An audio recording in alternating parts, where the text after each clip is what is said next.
C'est très facile de critiquer, c'est très facile de faire en permanence des polémiques sur tout. Non, c'est comment je crois, mais comment? C'est très facile de critiquer, c'est très facile de faire en permanence des polémiques sur tout. Oh, bien sûr.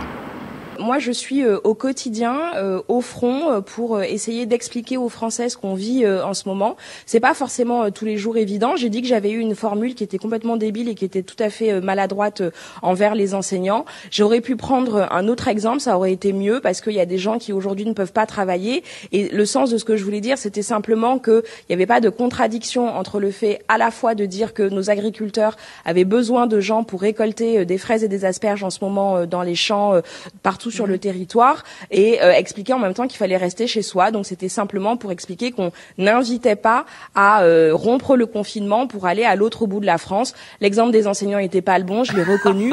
Maintenant, si on doit faire des polémiques sur tout, je crains malheureusement que ça ne fasse pas beaucoup avancer dans la situation où on est. Donc j'ai effectivement dit que ça avait été une erreur. Je m'en suis excusée. L'erreur, elle est humaine, et donc après, si vous considérez, ou si on considère de manière générale que aucune erreur n'est possible à aucun moment, je dis à ceux qui sont exclusivement sur les réseaux sociaux que malheureusement la vie, elle est faite aussi d'erreurs, mais aussi beaucoup de réussites.